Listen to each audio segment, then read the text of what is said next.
Sahabat Kompas.com, pasukan Rusia saat ini telah menyerang Ukraina sejak Kamis 24 Februari 2022. Penyerangan ini memakan korban hingga 137 orang meninggal dunia, sementara 316 orang luka-luka. Meski posisi geografis Indonesia jauh dari Eropa dan membuatnya relatif aman dari desingan peluru atau perlintasan peluru kendali, tetapi implikasi krisis Ukraina memungkinkan untuk menimbulkan masalah ekonomi bagi dunia. Adrianus Harsawaskita, dosen Prodi Hubungan Internasional Universitas Katolik Parahyangan mengungkapkan, ada beberapa yang bisa menjadi pelajaran bagi kebijakan luar negeri Indonesia dan kawasan Asia Tenggara di masa mendatang.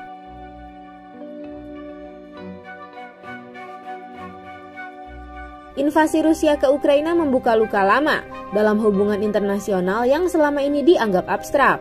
Masalah keamanan yang disebut Rusia adalah sesuatu yang abstrak, yang tidak real dan nyata. Namun ini menjadi sesuatu yang real, yakni Rusia menganggap bahwa Ukraina sebagai ancaman karena Ukraina akan masuk menjadi anggota NATO.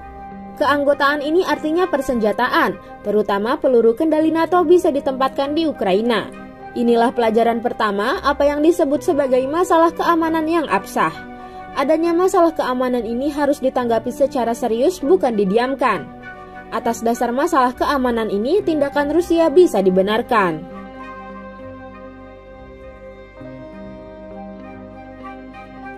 Pelajaran kedua adalah soal sejarah.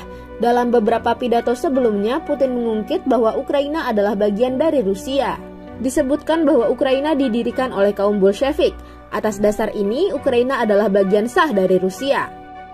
Invasi itu disebut diplomat Kenya dalam pertemuan darurat DKPBB sebagai nostalgia yang berbahaya. Pelajaran yang dapat diambil adalah harus berhati-hati pada klaim historis. Klaim historis hanya berdasarkan interpretasi pihak yang lebih kuat. Bahkan, klaim historis tidak didukung hukum internasional yang berlaku.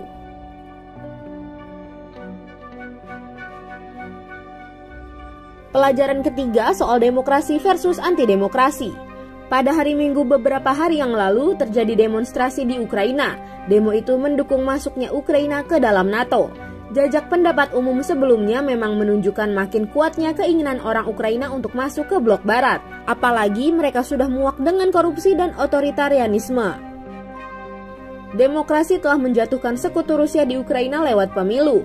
Di sini Ukraina yang demokratis yang mendengar suara rakyat adalah musuh bagi Rusia yang otoriter. Dari ketiga pelajaran tadi, Indonesia dan ASEAN disebut seharusnya menghadapi lebih serius apa yang disebut sebagai masalah keamanan yang absah, soal argumen historis, dan keberpihakan soal demokrasi versus anti-demokrasi.